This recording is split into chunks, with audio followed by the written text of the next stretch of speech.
I want to thank the NextNow crew for setting up and managing the registration. That's Dan and Joy and Bill Dahl, founder of NextNow. If any of you are not NextNow members and would like to or interested in checking it out, nextnow.net is where you go to find out about it. It is an email group. It's a Google group.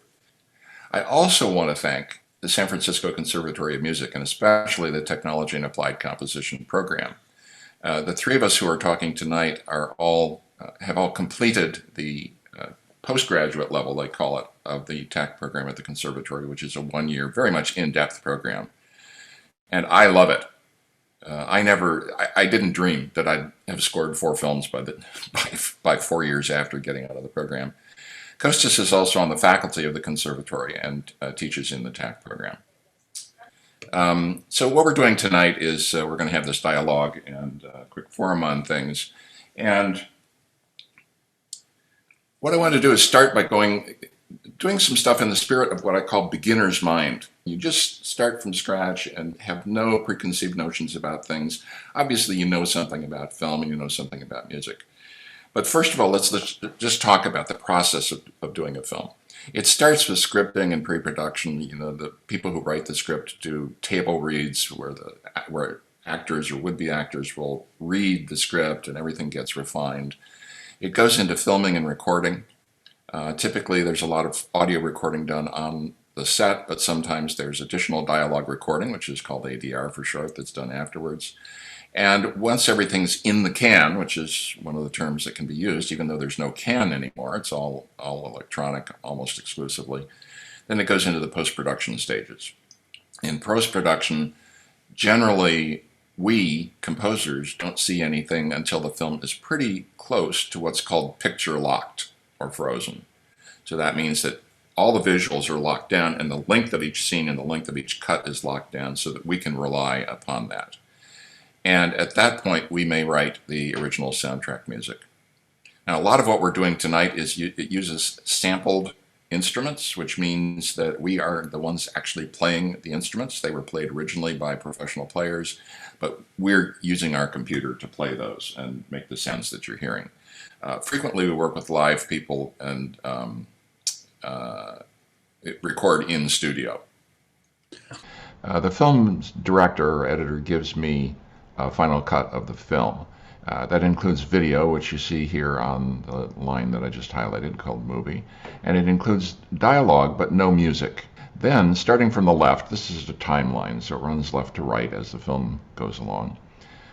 Starting on the left here, I'm going to show you some examples of things. The 8 lines down below here are 8 different instruments that I'm using for this demo. Usually start from a melodic theme or sometimes from a texture. Here's a beginning of a theme.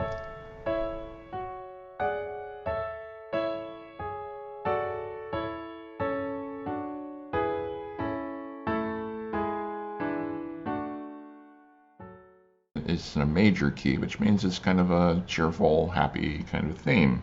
If I want to add some drama to it, I might try changing that. Here's an example of one. Same theme, but recomposed in a minor key.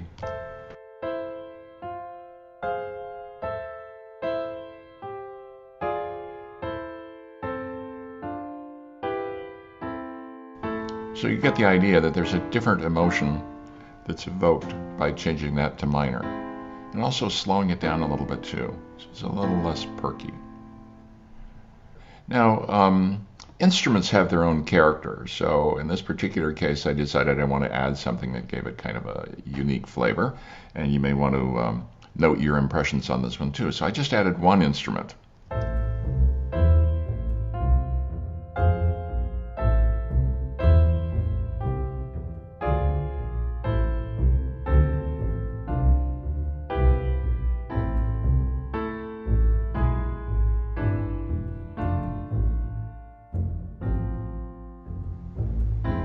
So now you've got 2 players, playing against each other here. So it adds a little bit more interest to the scene. Let's look at what happens if I add an instrument that has its own particular flavor to it in here.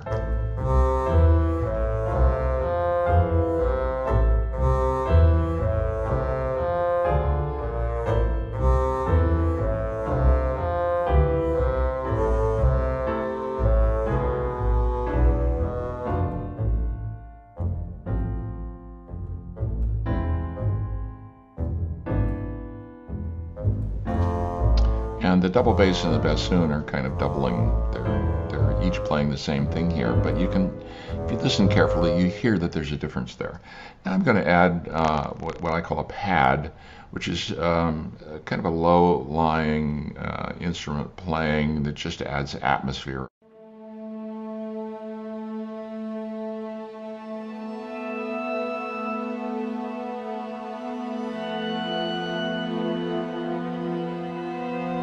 And you'll notice a whole bunch of things happening there.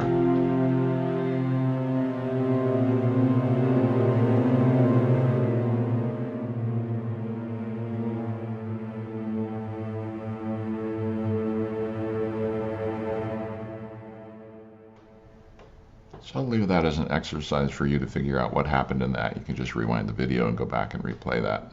And it evokes a mood, but it doesn't have a melody to it. At this point, I decided I wanted to take that kind of texture and add a little bit of motion to it. These string players bring something else to it, and you're going to hear the picture that's going to be evolving in your head is going to be different for this now.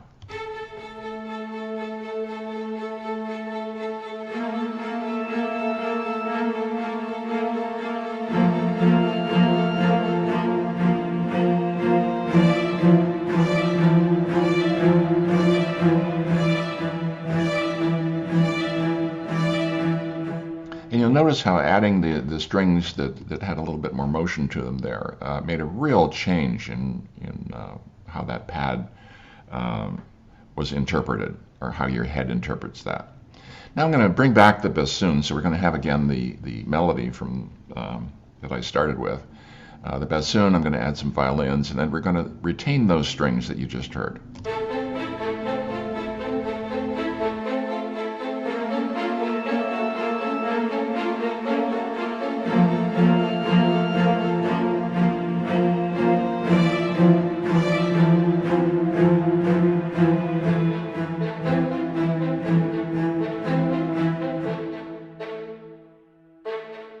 We started with something really simple, that's just plain piano theme.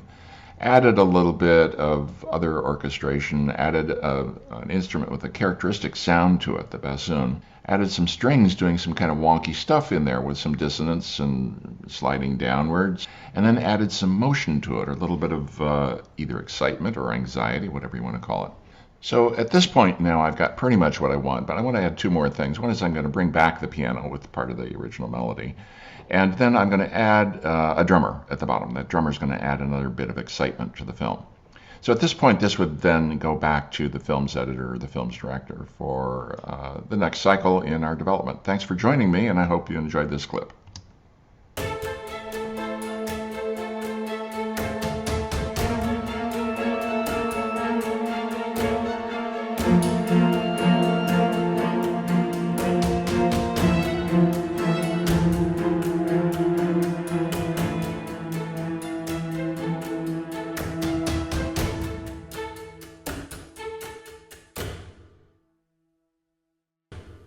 So at this point, if your head is bobbing up and down, then I know I was successful, right?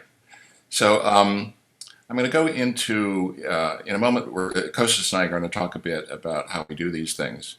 But I want to take off first very quickly into talking about the Third Harmony, which is a film that I scored in the middle of 2020. Which you can find at thirdharmony.org. You can actually play it. It's on Vimeo. I think it costs $4.99 now, so it's affordable. And for that film, I worked with the film editor. Frequently, I work with the director, the producer. I worked with the film editor in this particular case. And the film editor wanted a particular feel to the music. What I'm going to start with here is a portion of a clip from the film with only the dialogue. So you're only going to hear the dialogue and what was recorded on scene. It was not a set, it was recorded on location. And it's what I was presented with in order to start with the music. So you'll hear it like bare, and I'm only going to play a portion of it here. In South Sudan, we have teams around the country who are working on what are called protection of civilian sites. Two of our colleagues happened to be right where this was starting. They had gone in that day to organize. They were going to do some work with a group of women, and when this all started. A large crowd of people banging against the perimeter gate. You could hear stones coming over after a couple of minutes, and then ultimately gunshots. We were trying to encourage people to move with us. It became unsafe to keep going. So the interesting thing about that is there's not a lot of tension in the scene, and it's very verbal. So the editor on this film particularly wanted words to be very, very important in what people were hearing in the film. So when I scored it with the music kind of out of the way, and very much like what I would call a documentary style score. So listen to a bit of that. I'm going to play about the same amount. In South Sudan, we have teams around the country who are working on what are called protection of civilian sites. Two of our colleagues happened to be right where this was starting. They had gone in that day to organize. They were going to do some work with a group of women, and when this all started. A large crowd of people banging against the perimeter gate. You could hear stones coming over after a couple of minutes, and then ultimately gunshots.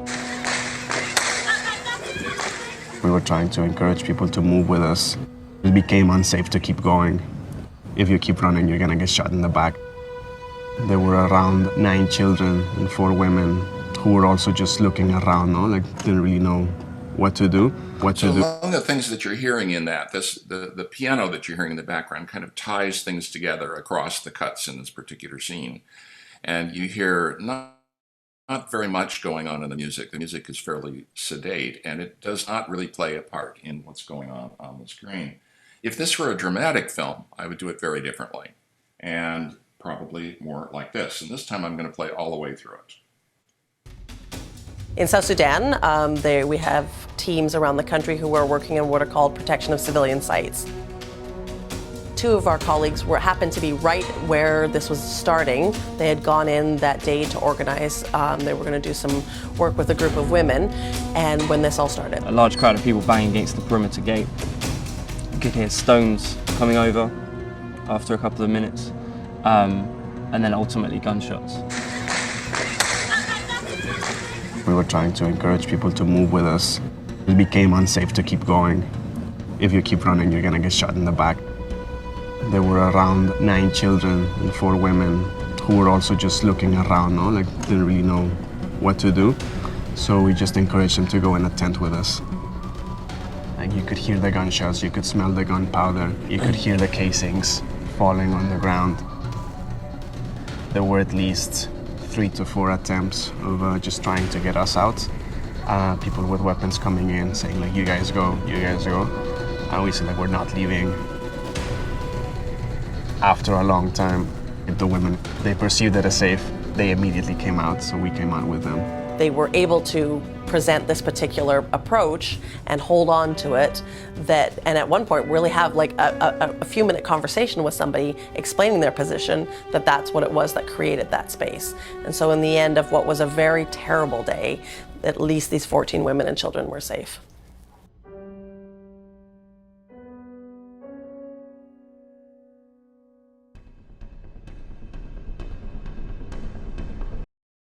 Now, in that clip, I'm going to make some specific comments, and there are a lot of questions here. So, Kostas, you and I are going to talk a little bit, and I'll go over some of the questions. But in that particular clip, I don't know if you noticed that the piano runs throughout, and the drum is what adds a lot of unpredictability, and in fact, almost interacts with the gunshots at certain times. At the very end, the piano just kind of slides in as that title comes on, and it explains the aftermath, and then it picks up again as it goes into the ending part of the scene. And you'll see something like that. I'm just going to give you a little warning, a little look ahead here. You're going to see something like that in what Kostas scored. So it's interesting. I saw the same sensibility in what he was doing there. So we'll get into that in a minute. So Kostas, the first questions that I had were really when you start with a filmmaker. We were talking about that before everybody came on. But at what point do you start with a filmmaker? What's the first thing you do, and what's your favorite part of it? Well, first of all, thank you, Sky, for putting all this together, and of course to Next Now. But in reference to that specific question, my answer is that for a long time I did not like working with film, because my sense of it was that the filmmakers kind of did their thing, the entire production team did their thing, and then the composer was brought in at the very end of the process. And that is the way that a lot of film teams work. But my favorite part, my favorite part of working on any film is when it's done, of course. But in the process for it, I really love the early on like tone setting elements. That's something that I work on with my concert music. I almost always try to build a sound world first, and then kind of show you where the walls are going to be, and then bounce around inside of that. And so when it comes to films, I really like that too. If there's an obvious tone that I can kind of connect my ideas to with the director, that's really ideal, because then early on I can start kind of spinning ideas out, and then I find it's not great for my process to be too tied or too married to any ideas. I like to remain fluid in my concepts, so that the director can at any point say this just isn't the right direction or whatever else. And it's very collaborative, isn't it? That's in my preference. Yes, I will say that the directors I choose to work with are tend to be ones who, I mean, either are collaborative or their vision is just so clear from the beginning that it's it doesn't take too much disagreement. And do you sometimes prepare something that you think they're not going to like, just thinking that maybe they will? Maybe there's an outside chance that you like it so much you can convince them. Maybe I do that. I wouldn't. If I do, I'm even tricking myself a little bit. But I would say that if I ever want to do something that feels a little off kilter to me, I will usually be direct with the filmmaker about it. I'll say, I'm going this direction. I could see this working, but it would take some, it would take some finessing or whatever else. But that's part of the fun of it, and it really is extremely context dependent. And I do feel like a lot more movies, at least are coming my way these days, that actually have a kind of a clear enough vision and also room to play, timbrally or tonally or whatever else. Yeah, so musically. Yeah. Let me interject a couple of questions here that have come in. So Vivek asked, once the final cut's ready and before the creative process of scoring begins, do you watch the whole film, or do you just watch parts of it? And then Joy also asked, how do you use the visuals during the process? Using the visuals. Wow. Well, I mean, early on, I would compare it to the way the video games are scored, where you get concept art. You even before there's a game, you kind of know what the players are going to be, what the characters, how they're going to be interacting, maybe some of the landscape of the world, that sort of thing. And I always saw it as kind of a comparison. And so the way that I like to use any sort of visuals, I mean, if it depends on where you are in the process, but if you have a locked cut, then I'll just watch that. And the main thing that I watch out for is kind of understanding where the director is in relationship to the temp score, because that can tend to change things. So say what the temp score is. Oh, so the temp score is going to be the score that's used. Usually, sometimes it's input by the editor, but oftentimes it's also chosen from a bank of sounds by the director or the music supervisor sometimes. But so they play it to understand kind of the mood that they're looking for. The mood, or depending on, because if it's the editor, then sometimes it's actually about finding a rhythm within the scene. I don't want to speak out of school here. I'm not an editor in that sense, but in general, sometimes I know that people will kind of look for music to superimpose a kind of rhythm on a scene that might be subconscious to the viewer. And so that I had one of those just recently. So in the last film that I scored, there were 3 segments that the director had put together, and they had been cut so they were approximately the same length. And each one they were punctuated. Each one of them started with a certain kind of visual thing happening on the screen. And what they wanted me to do was to make the music match that. So basically the same kind of motif appeared at each of the 3 punctuation spots. And it was really tough to do because they weren't exactly equal. But many times I've done it almost by accident. Sure. So I'll do something and it's, oh my God, that actually worked, so keep it. Well, and I recommend sometimes to people in private lessons who are doing film scoring, I recommend sometimes actually turning off the visuals. If you feel like you genuinely understand the scene and the tone that it's going for, yourself from it, because one of the worst things that I see, especially in young people who really, really want to make a good impression and really want to put the film out there, is they'll hit every beat, and oftentimes that's not actually what you need musically. You know, I'm really fascinated musically by the psychological concepts that are possible to kind of advance. You know, most people who listen to music don't really understand it in any sort of intellectual way, and that's okay. That's you know, I think that's They good. don't know music theory. And exactly. And so I try to be conscious of people who are absorbing kind of in a genuine or pure way like that. You know, they're really just kind of leaving with a binary impression of it worked or it didn't. And so I try to be respectful of that. But you know. So let's dive into yours. But before we go there, somebody asked, "What do you mean timbrely?" Can you explain that? Timbre. Basically, it's just the pieces of the sound that can't necessarily be contained purely by the notes and rhythms, right? So timbre is kind of like what separates one oboe player from another oboe player in certain contexts.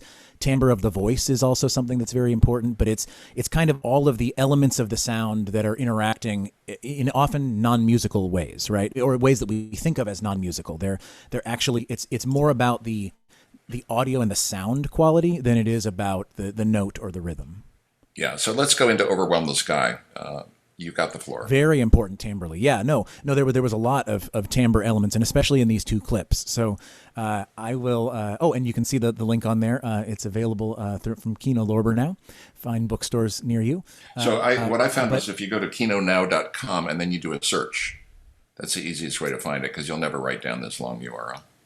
Yeah. So check that out if you get a chance. But so the one that we're looking at, the clip that we're looking at tonight, well, and I want to give you a little bit of context, which is that Overwhelm the Sky is unique in that it has a couple of things going for it that are strengths for the film, but on their face can almost sound like weaknesses to people who haven't seen it yet. One of which is that it's about 3 hours long, and then the other one is that it's all black and white, and so you have those two elements working for you or working against you, depending on how you choose to do it. So I watched the movie and I was completely enthralled the entire time. And so I said, it doesn't need color and it doesn't need to be shorter, right? And so those two things basically allowed me as a composer to say, all right, so I can be really colorful with my orchestration, which is to say everything that Sky was showing about adding different elements and how that can affect the sound of the music and the overall aesthetic. All of that is totally spot on. And when I'm talking color, I'm talking timbre a little bit too. There's an overall orchestral feel to the way that the score is, and that was a conscious decision, largely from what the director had decided before I was even a part of it. But also as we got to talking about it, there's kind of a chamber and orchestral feel. There's something kind of grand about kind of leaving the instruments in their pure form. That said, I say in their pure form, but it's a lot of, even the original score has a lot of kind of extended techniques and things like that in it. So it's generated from live instruments. And then the only other strange element of the score orchestrationally, which is what you're seeing represented on the screen there, is the ghost plate, which is an instrument that I created. And so that was kind of a way of writing myself into a creative box, basically, partially. And Overwhelm the Sky was the first film score that I was able to work on with it. And actually it was the director's temp score had some elements that kind of inspired the way that I ended up creating the ghost plate, because there was just a lot of kind of like little metallic sounds and things like that worked really nicely and can't be fully replicated by orchestral instruments. And so it actually influenced. So there was a lot of collaboration with this process, in the sense that there was a lot of back and forth. And I do feel genuinely that the music is very well integrated into the film. So long story short, you have the on the left side, you'll see the orchestration choices that are kind of unique to the original version. And the original version, I believe, is what we'll play first. But you have that ghost plate element, and the way that I use that in this scene is I mostly blended it with the strings. So the ghost plate is it's a double bowed metallophone, which means that it's all metal. It rings for a very long time, and it has these large rods that come off of the instrument, and you bow them with a small violin bow in each hand. And so that action and that tactile nature allows it to blend with the strings in a really interesting context. And so that is the way that I mostly used it in the scene that you'll see. And then the other thing for this diagram that might be useful is that I kind of tried to organize it in the way that I used the sounds. So in the same ways that I kind of used the ghost plate in the original clip, I used processed synths in the alternate version, right? And so you see that I noted the cello. The cello is really important in the original score. In fact, several scenes are really a solo cellist, although she's and Kostas, by processed, you mean? Oh, all sorts of things. I mean, there's distortion processing. I'm pitch shifting things. I'm moving it kind of all over the place. The alternate version, one of the things that I wanted to do just to kind of pull myself out of everything that I knew from the score, since it was already completed, which was actually a really fun project, by the way, Sky. Thanks for thinking to do it this way. No, it was fascinating to try to say, okay, not the things that I did that I was happy with and the director liked, cut all of that out and now do something totally different. And I think that it was accomplished here. But so I basically started the process of doing that by saying, let me go in a different direction orchestrationally. And so I started off with some electric guitars actually in the mix. And you might not be able to even recognize them as electric guitars because they are so manipulated and processed, and they have their timbres shifted, right? And so then the other elements that I did was I used a bass flute instead of a flute in the alternate version, and then there's also a lot of human sounds in the alternate version that are not there in the original. You'll see in this scene, and this was already on there by the time that I was a part of the film, but the filmmaker put on. Basically, there's like a whisper track. There's a very kind of psychological element. And it has this kind of very wispy timbre that it just kind of floats. And so I was experimenting with that in the original orchestration, because having the live orchestra on top of it just gives it this kind of ghostly quality, which worked well with the way that I had done it. But for the alternate version, I found a lot of room for space that wasn't necessarily there with the orchestral version, because with the orchestral piece and the piece that's actually in the film, it basically, it kind of, I feel like it does more to advance the narrative, whereas the alternate version that you'll hear is kind of supportive of the narrative in a different way, in the sense that basically this character is experiencing pretty intense paranoia. And so the alternate version plays that paranoia in a very different and more direct and more obvious way. So yeah, I mean, I'm happy to maybe have people have more questions once they actually see it. But basically, those are going to be the main differences that you'll see: orchestration differences, and then also kind of narrative tone differences, in the sense that I definitely kind of went into the character's head in a different way with the alternate version. So, in any case, do we want to listen to? Yeah. So let's do the one from the film first. Okay, so this is the original version.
the things I like about that, Costas, is the breadth of orchestration. So orchestration meaning the instruments that you used, starting with the ghost plate, which is spooky as all get out, and then interjecting brass and, you know, the little tappings and all those things.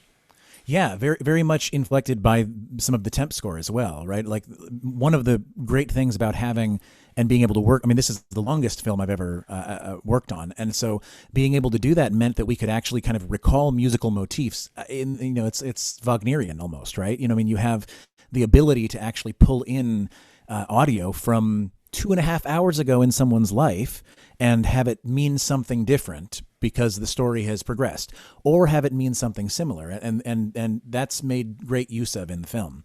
So, you know, I wanted to be able, and I felt like that gave me a little bit of room to experiment more with orchestration, because even on the first listen of that, it's a little bit hard to kind of find your bearings in it, but you hear it 2 or 3 times throughout the film. By the end of it, your brain starts, it was actually just some interesting neuroscience published about the way that the brain tries to formulate these grammatical phrases, basically, where even on a first listen, our brain is trying to figure out what's going to happen next, right? Like that's just, we can't even help it, whether you want to do it or not, that's happening. And so the ability to actually then recap the same kind of strange, sometimes dissonant, sometimes tense music, but then have it come back, I really feel like that made it resonate in a way that it totally would not have if it were, you know, if it were kind of the cue exists one time and you have to. Yeah, for sure. Yeah.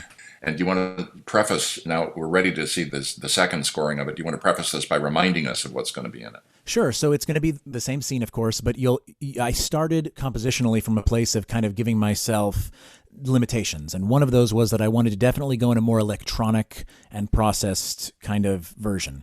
I would say that in some ways I kind of went like the psychological thriller angle a little bit, in the sense that there are a lot of like strong transients when, you know, there's like a hit.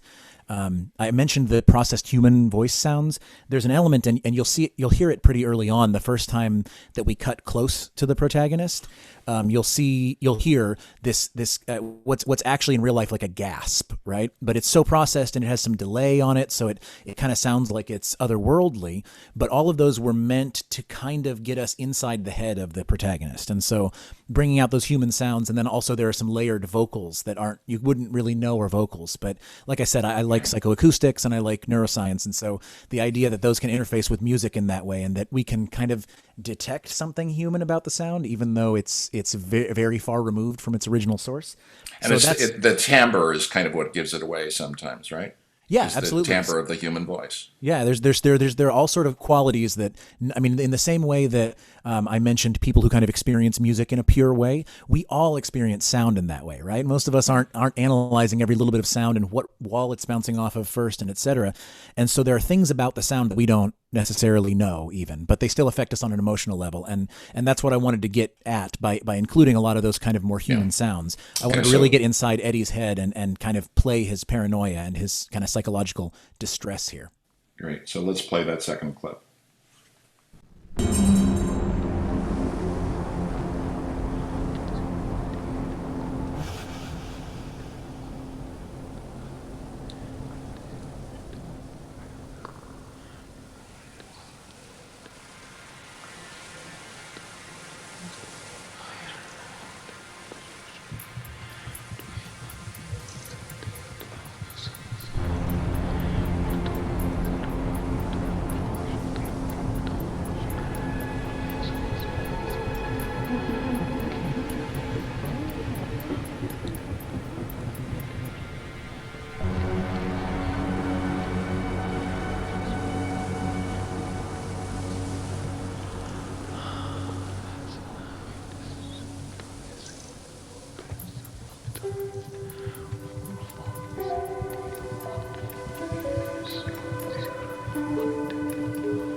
Cool. There you have it.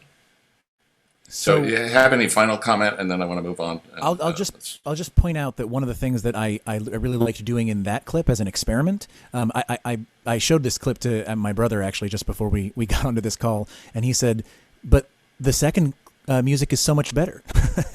he's not a musician, but you know, it's funny because I could see why he thought so, which was that just for that scene kind of isolated, it gives you so much of the context that you don't get from the scene. But that's one of the differences that I found, kind of having such a huge palette to work with, right? Where you're actually kind of working on a big epic length of piece, you know, in this case a movie, and so that was one of the main differences that I saw there. But one of the elements that I found I found really enjoyable to work on in this one was having things like competing tempos. So you might notice that there was like this kind of high frequency percussion element that never seemed to quite be in the same tempo. It was almost as though we're kind of living in different worlds at the same time and can't find where we're rooted. So that was definitely what I was going for there. Shani Workman worked with me on the most recent film that I scored, Snatching Love, and had an interesting challenge, which she will tell you about, and then we'll also be showing two different things that she did, in response to what the director wanted. Thanks very much, Sky. Yeah, and Costas, amazing. I'm still chilled. I need a blanket, I think. Those were amazing. So Snatching Love is a short film. I think maybe 20, 25 minutes. Is that about right, Sky? Yeah. And Sky was kind enough to invite me in to do some merengue for the club scene. No, I needed you. Super, super fun challenge. And merengue, if you're familiar, it's Latin dance music. It's very high energy, but there's a big range. It could be more traditional acoustic instruments. They usually have 4 or 5 drummers going, all with syncopated rhythms. But it might be about a dong chicka dong chicka dong chicka dong, or it's like an easy dance, and it can go all the way up to boom chicka boom chicka boom. It can be really quite fast. And so there was this wide range to kind of figure out where the director wanted to be. Now the story is quite serious. It's about the U.S. southern border and a woman who had been separated as a child at the border from her parents, and she's now an adult and dealing with PTSD and the trauma, still trying to learn to live with the trauma that had caused her.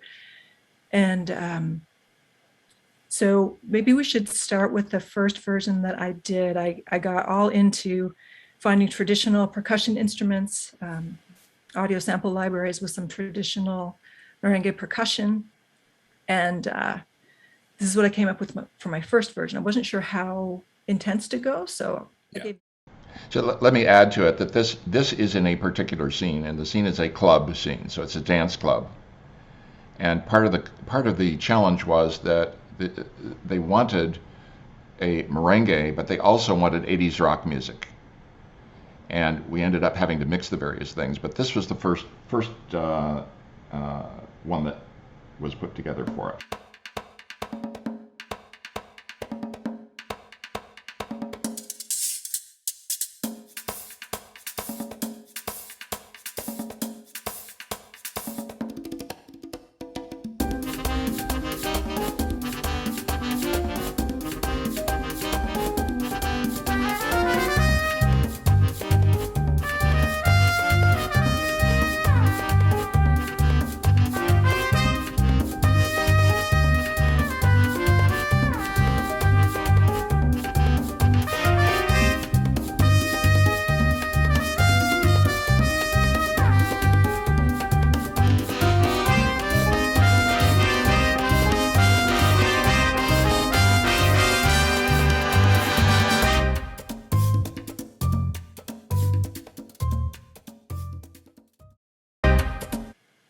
All right, thank you. So as you can hear in that one, there's a beat to dance to, there's a trumpet carrying a melody, it's full-length melody, and then all the other instruments doing basically rhythm. Everything else is rhythmic underneath there. There's a bass, there's a piano, and a bunch of percussion. And the feedback that we got on that first version was, well, it's too Cuban. And I'm scratching my head, Cuban. And that made me think of Machito and a bunch of cha-cha and mambo that came into the United States sometime in the middle of the 20th century. And it has this sort of angularity to it. The percussion's very, not square, but has a certain feel to it. And I realized that in that kind of music, there's a separation between the melody. There's usually a very clear, separate melody, and then the rhythm section. And there's a clear role for each of those. Whereas the examples of club merengue that Arlie, the director, had me listening to, that wasn't so true. The brass and all of the instruments in that music are playing short rhythmic fragments, and they're very high energy. It's very fast, almost frenetic with energy. And as one of my audio friends pointed out, I needed to turn up the high frequencies in my mix. You needed more high frequency content because it has this energy to it that really helped. So I bumped up the tempo. I wrote a new piece that does not emphasize melody. It's more every group adding a little bit of rhythmic emphasis. So this is the second version that we ended up using.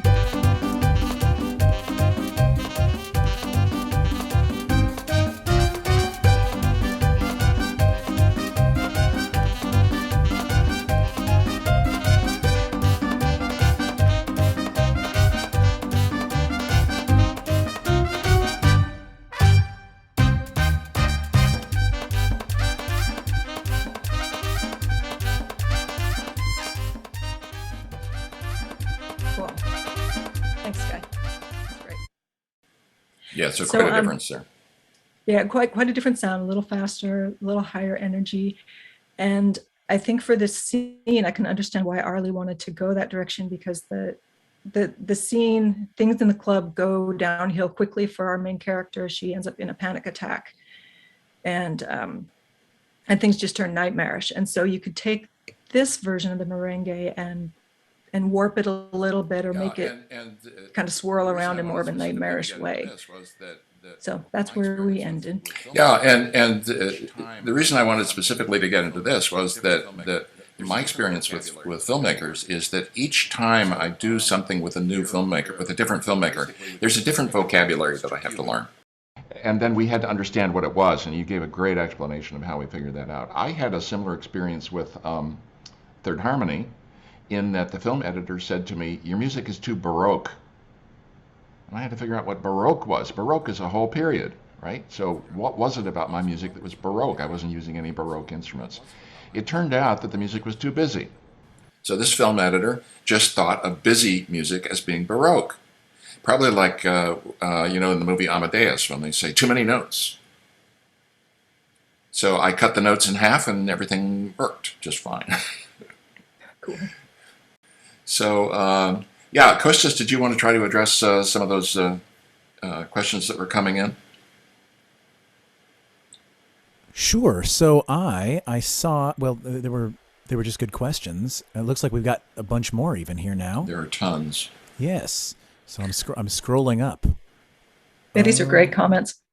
Yeah. Well, let me hit one, which is Joy asks, how and when should we teach sonic literacy? I found even in the conservatory, I have my hands up here so it's clear I'm reflecting, right? Even in the conservatory, in the film music class, what I found was that many of the people in the class were not listening to the full sonic spectrum of what was going on. So where Shawnee says, you boosted the treble. And Kostas, you talked about processing stuff, and with synthesizers and so on and processing, and one of the things we do is to EQ it differently. So everyone knows the phrase EQ. So you boost the high frequencies, or you boost the low frequencies, or you cut things out, or you notch things out. In one of the films that I did, we had a cable car running, and the sound engineer had to notch out the cable. The cable runs at a frequency of 1,000 hertz with an overtone at 2,000 hertz. Nobody ever knew that. But we discovered that in looking at the soundtrack, and he was able to notch it out so he could reduce the background sound of the cable in the film. And then I tried in the music to work around that. So there's a lot of that kind of stuff that goes on. And for people to know about that, I think is really, really good. I don't know if sonic literacy in that, I love the phrase, but I don't know if that is specifically in reference to composers and musicians or just the general public.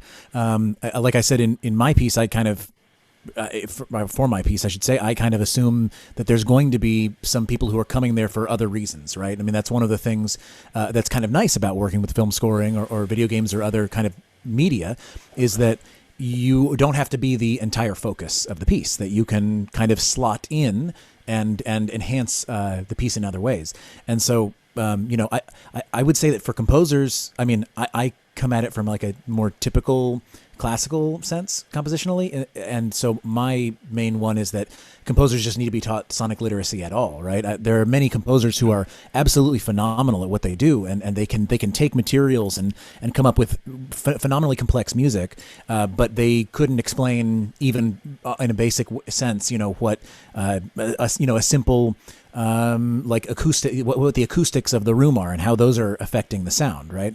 And I think that there's a certain element of kind of sophistry that goes along with kind of assuming that the only important parts are the pitch classes and the rhythms, and that everything else is kind of otherwise. But I mean, in the examples that both Sky and Shawnee showed, the tone colors and the orchestration, I mean, of course, Shawnee's clip was totally different than the first one, right? They were actually two different pieces of music, but like the elements that made the difference, I'm sure, for the directors and why one is selected over the other has a lot to do with those elements that kind of fall outside of exclusively notes and rhythms, right? And those are really important. That's how we absorb sound. So for composers and musicians, I think that people just need to get more into an understanding of acoustics and an understanding of audio effects and plugins and how they're used and how they work, so that then when you run into a cable car sort of issue, I will just say there is one here, which is when you create, and it says synthesize, a new kind of instrument, do you remember it for the future in the same way you recognize and know traditional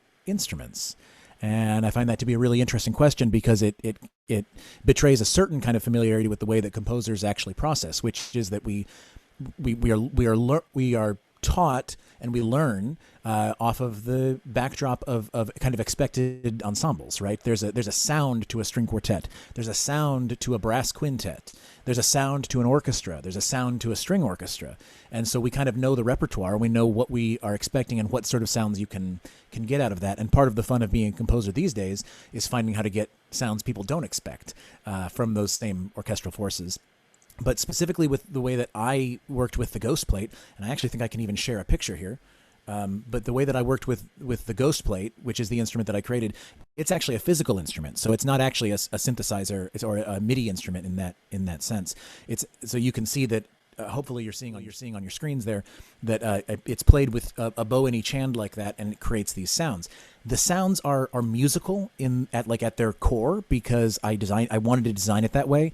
But each rod that you can see there is tuned to a specific note, and you can bow it at different points and at different with different amounts of friction applied against the bow, just the same way that you can with a string instrument. If any, I saw someone with an avatar that looks like they have a string instrument in their hand, so someone here knows what I'm talking about. But the pressure that you use with the bow can actually excite the rod in a different way. And so that was the way that I kind of approached it with this one, is that it was kind of a collaborative process of saying, I want the instrument to make these sorts of sounds, but then also once it was welded and created, it was kind of like, what can we get out of this thing now? So that's kind of the way that I approach that. And then Shawnee and Sky, did you have anything to add to that question of how do you kind of view traditional instruments or pulling in non-traditional instruments, and probably also synthesizers and that sort of thing?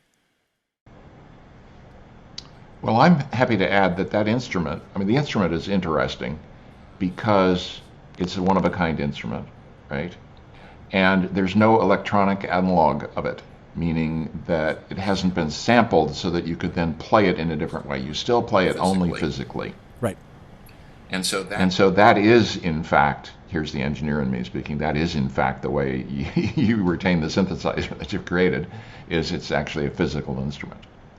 But when you're working with synths, a lot of synthesizing is done now just with software. So in Logic Pro, which is the software that I use, if I modify a synth sound, I will save that frequently. And it's kind of a downer for me that sometimes things will get removed, and then later on I go back to recapture a sound that I used 2 years ago, and it turns out I can't get it because some file has gone away. So that can happen. But basically, what you save are the parameters of the synthesizer, and if you save that, then yes, you can recreate that synthesizer later. So I don't know if it's appropriate for me to bring in a new topic, but we're in our business of cars. We are now made them silent. So in the old days, we used to go vroom vroom, and cars had an audio track.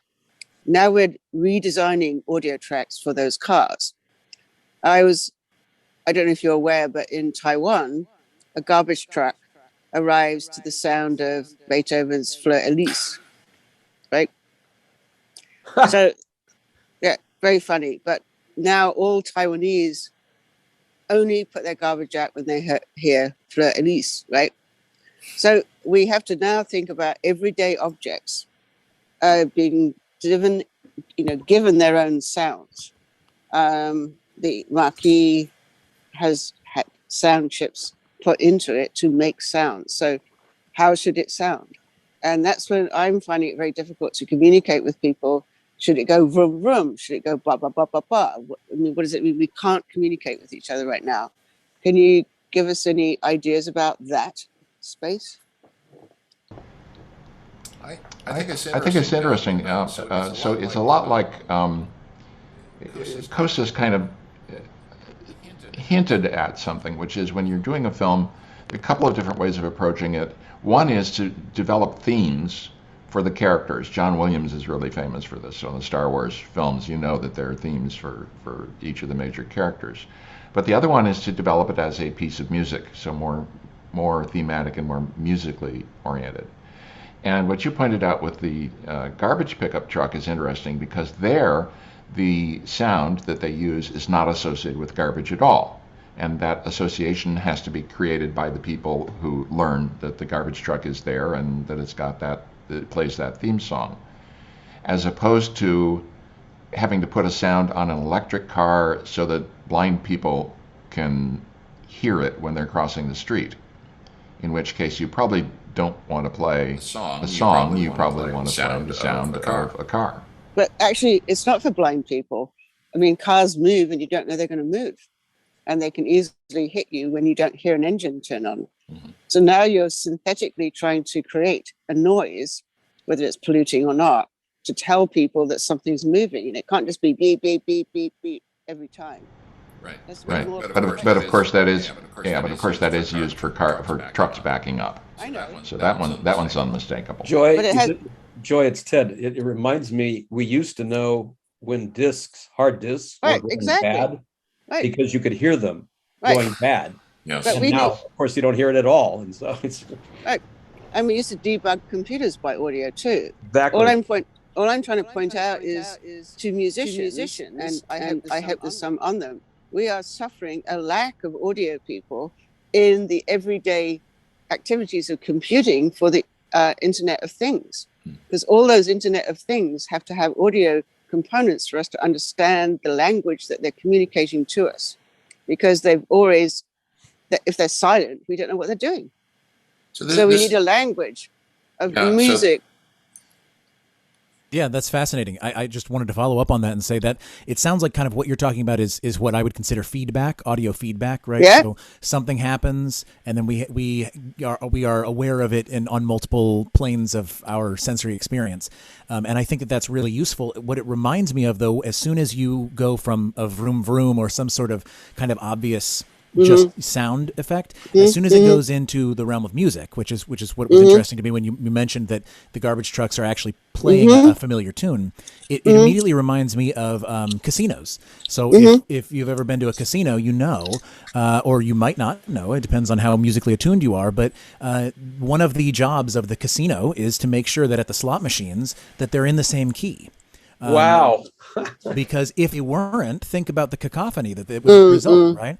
And so it's kind of like anything that's powerful has the potential to be dangerous and misused. And so in that way, in a sense, I mean, what they're doing is they're trying to create a comfortable environment in a casino where you can just walk from machine to machine And you just have a one kind of, unbroken experience. And that's really fascinating. And they can do that actually with music. And I would say it's kind of a decision. Are you doing it additively or are you doing it subtractively? Are you saying, hey, we have all these machines and they're clanking and clinging and all sorts of beeps and buzzes and it's pushing people away and therefore we need to solve that? So then is tonality the solution to the problem? Or is that more of a top-down? It's an interesting question for sure.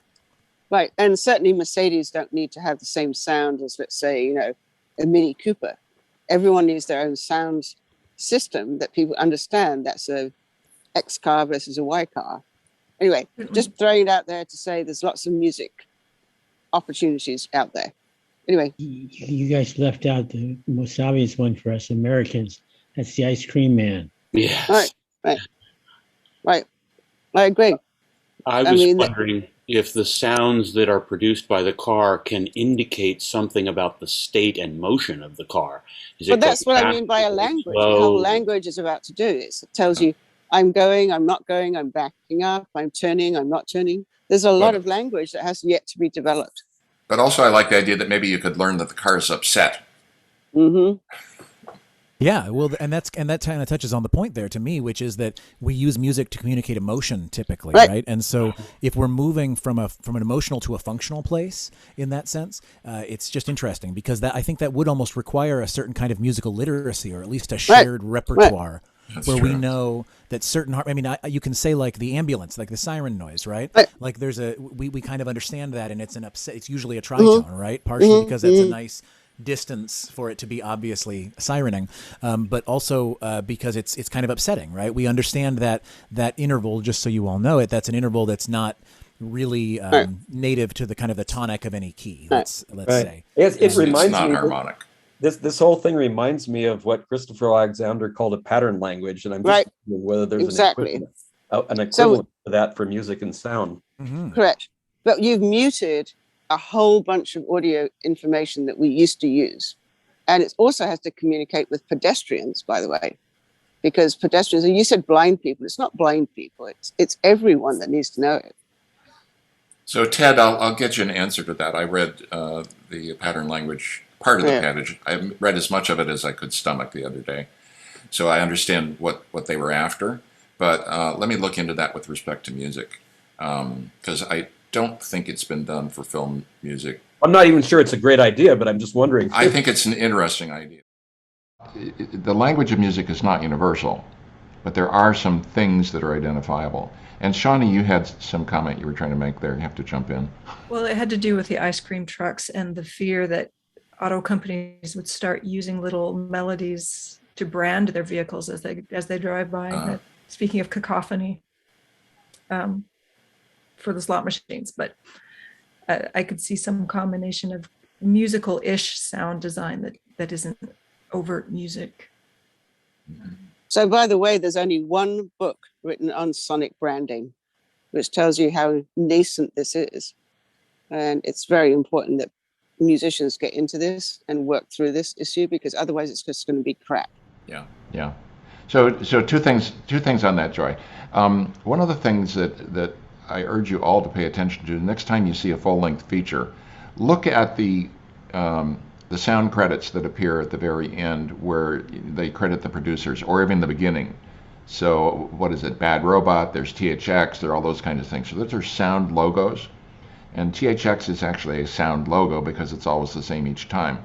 But on many films, you'll see the sound logo has been modified. The sound of it has been modified to match the film that's coming up. And that's always interested me to look at that. Second comment that I want to make is we haven't raised the term sound design yet. And I want to mention the two connotations of that term. So sound design to a lot of what I would call civilians kind of means what the film sounds like, is it light, dark, that kind of thing. But there is a whole profession of sound design where people design sounds, and they design sound logos, and they design background stuff, and they design synthesizers and all of that. So when you see a credit for sound design in a film, frequently that's somebody who's actually made up a sound. So like the sound of the instrument that Costas is using, the Ghost instrument, that is actually sound design, putting that thing together and designing it to sound a particular way. So that's actually a part of that trade. Absolutely. Yeah, no, the sound design element, I mean, I will just add to that's one of the things that I try to work into, especially this seminar that I teach for the Technology and Applied Composition program at the Conservatory of Music in San Francisco, is the idea that music has the power to be used psychologically in that way, and that there are elements at play even outside of the kind of narrow categories of harmony, melody, and rhythm that we all understand, that there's a certain kind of literacy that we have by being exposed to music that we can take these kind of narrative threads through. And so in that same vein, that opens up a lot of possibilities, basically as early back as the advent of acousmatic sound, where we could actually take any sound and suddenly put it through a speaker, right? And ever since then, we've basically had limitless possibilities for what to do with that. And so sound design, I mean, sometimes when composers say sound design, they mean like a particularly designed element of the sound, kind of like what I was doing in the alternate clip that we played. But then also sound design also just applies to genuinely designing the sound, like Sky mentioned there. But I think what's the most sad thing about this is that any visual designer I've ever talked to, I work in visual design or what they call interaction design, no one has taken a sound design class. And yet all visual designers use sound. So we're not doing our job right. Sure. I will just also kind of respond to that and say that there's a kind of a like a differentiation problem there too. If you can't tell the difference between red and green, we call you something, right? You are colorblind. You don't right? The expectation is that it's obvious because it's so immediate. But if you can't tell the difference between a B flat and a B natural, you're not, you don't get a special name. And so all that to say, there's all these layers of sound that we aren't expected to actually be able to differentiate. And so I wonder if that has a little bit to do with it too. The program that we mentioned, the TAC program, Technology and Applied Composition, at the conservatory is, I would say it's roughly half of the people come at it from the musical side. They're all competent musicians, but roughly half of them are going to end up being composers of some sort, and the other half are going to end up being sound engineers, mix engineers, recording engineers, basically the engineering side. And so each set of people learns everything, and they all end up with roughly the same skill set, but they're going cross-disciplinary. This is fascinating, and I've so much enjoyed this presentation, so thank you all, and it's great to see some familiar faces. My question was in the chat earlier, but it really relates to the creative process of scoring music for a film, and whether the industry generally follows a pattern of first watching the entire final cut before that creative process of scoring begins, or whether sometimes the approach is more sequential, where the creative process is actually informed by doing what we as moviegoers do. We watch scene by scene from beginning to end, and we develop our interpretation of what we're seeing in a sequential frame by frame timeline. And I'm just wondering, I can see benefits to doing it either way. And certainly what Sky was talking about, where maybe the creative process creates different types of music for different characters, would probably suggest that you would want to watch the entire film before you begin that creative journey. But I'm just wondering what the industry does. Is it only one way, or is it sometimes both ways? Thank you. It's way mixed, and I'll just quickly say that I'm scoring short films, but I score the film from start to finish. So I start long before I have a finished locked cut, but I don't really finish it until I have the whole film. And at that point, when I'm going to do a soundtrack album, I just export all the music and do the soundtrack album from the film. And Kostas, what do you do with the longer films? That's you know. Yeah, I like to go start to finish and then just delete everything and do it again from start to finish and delete everything. I mean, there's a little bit more of an iterative approach, I think, with what I'm doing, in the sense that I don't like to. I'm probably just protecting my own psychology here, but I don't like a lot of rejected cues. So I really like to kind of nail the tone early on, and so that there's a kind of that shared understanding. I do know that there are plenty of people who go, you know, scene by scene, and you might do 5 or 6 kind of tries at it, and it's kind of like it's just a struggle scene by scene to get the tone right for the scene. And I find that a little bit more of a top-down conversation where you can understand overall, if you really can understand what the director's going for. But I will say that's a little bit the bailiwick of people who are actually going to be, you know, who are really connecting with the film, right? If you are just purely, it's a job, which that's absolutely how a lot of people do it. It's just it's their job. They write music for film, and if you have enough gigs lined up that's what you can do, then that's fantastic. But what it's going to mean is that you're going to fall into more patterns like that. And some of them are going to be pragmatic in the sense that you're going to be saying, I might have 2 weeks to write 25 minutes of music, you know, which isn't unheard of in that industry. And then other times, I really like to fully digest what a film is going to be about and kind of understand it. And that can be tough sometimes, because if the film is a rough film, you know, it's when I did The Third Harmony, which was not a rough film, I estimated that I saw that entire film 50 times. And, you know, I actually never got tired of it. But on occasion, when I'm presented with a film or even scoring a film, there are scenes I can't handle. And I would have to score them with my eyes closed. For quality or for content? For content. Content, okay, yeah. Yeah, we had a cutting scene in one film, and I just couldn't watch it.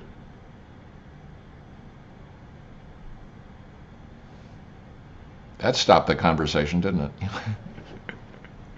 I have a question that has intrigued me as I've listened to you two in the past too. It seems like, in general, they seem to want the composers to just come in at the end and then compose in a time span that's unrealistic. It's a little bit like what I've heard when I was consulting happens too with, you know, technology development.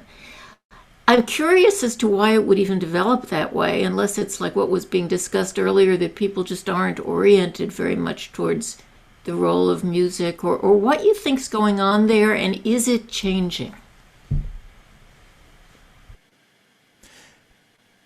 I think that it's mostly just a practical element, because like we were talking about with Locked Picture, where if you're trying to conform music to a scene that then has 20 seconds cut out of the middle of it, it really drastically affects the way that the music is going to be done. And especially early on, I mean, a lot of these things in the film industry have been kind of built on a history of what was done before. I mean, even referring to a film as being in the can, right? Like Sky did earlier.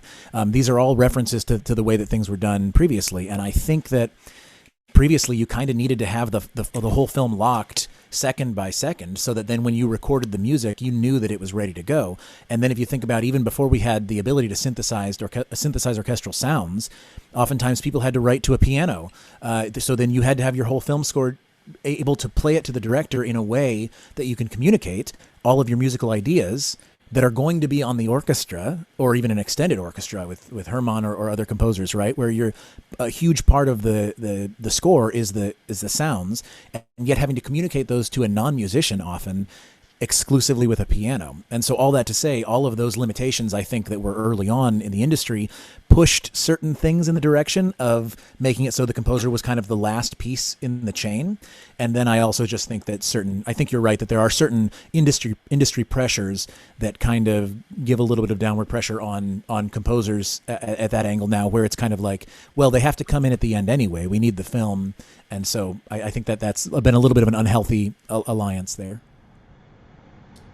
You know, I've been hearing just recently, and I'm sorry I don't remember who, but one of the really famous film composers, you know, like a Hans Zimmer type, I mean, Hans definitely has said he prefers to be in on the film early and understand what's going on, and basically adapt things. But I heard somebody remarking on a film, and it was a big budget film, and they said that they, let me introduce a new term at the very end here, which is called stems. So you saw in my illustration of how I score the thing, there were various instruments. So instruments sometimes group together, and we would call that a stem. And so when I give something to the film sound mixer, I may give them like 12 stems like this, and they can adjust the volume up and down like any kind of mixer would. And this person was saying that they had composed this music, and then the sound mixer actually did all the adjustments whenever cuts were made. So they had enough musical knowledge that they were able to make those adjustments in the individual stems and basically rework the music when there was a change of seconds in the film. I'm thinking it was like Captain America or something, one of those films. So I worked with one of the old men of the 9 old men of Disney when they did the original Jungle Book. They actually worked from their choice of musicians first before they animated.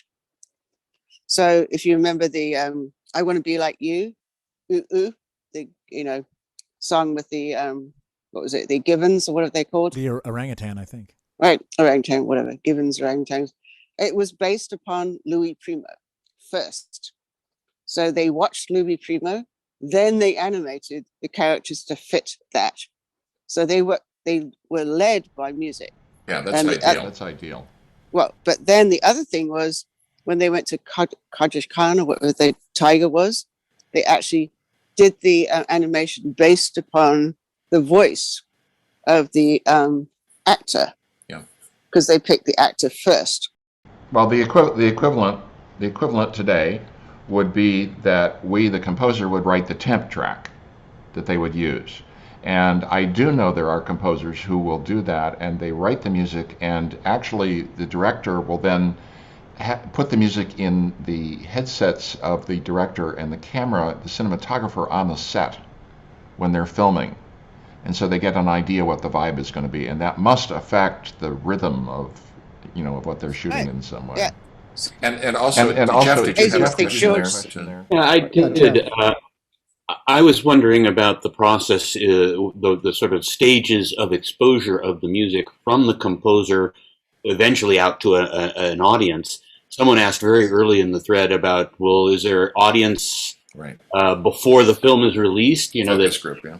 And what about directors? How much understanding do they have of music and the ability to differentiate and make good choices?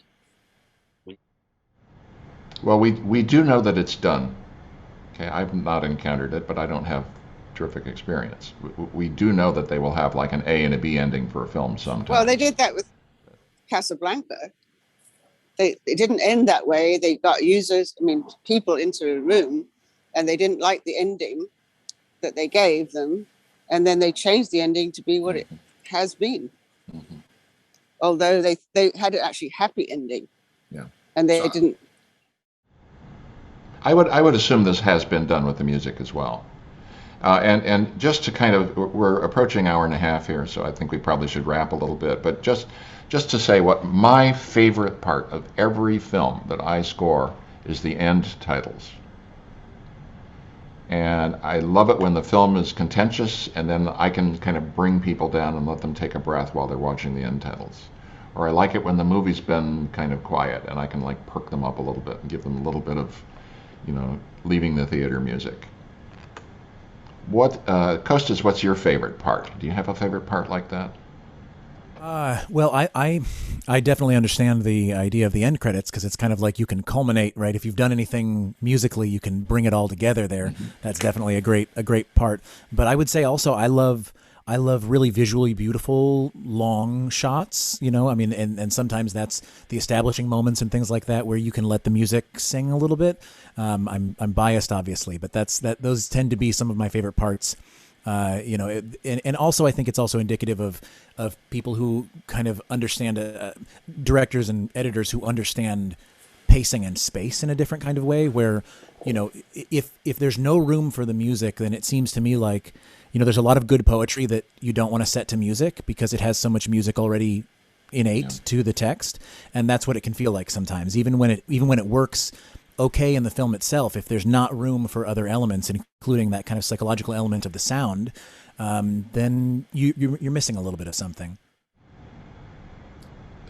Are there any other ending comments here? Can I add a favorite thing from film scoring class? And actually, we saw some examples of this today with Sky and Kostas' work. So in class, you're given little chunks of film to rescore. And by the time you've scored that little chunk of film, you've watched it over and over again. You think you know every element that's on that screen. But then when you go into class and you watch that with your classmates' score, you will see things that you never saw before. It's the most amazing experience. And so one of my favorite things about that whole process is how what you hear changes what you see on the screen and changes the tone of what you see. Like Kostas, your second one, I thought was even more chilling because of what was in the sound. So. And thank you everyone for coming. It's quite a mix of interesting people of various sorts. And maybe we'll do a follow-up. Very cool. Thanks so much. So thank you all.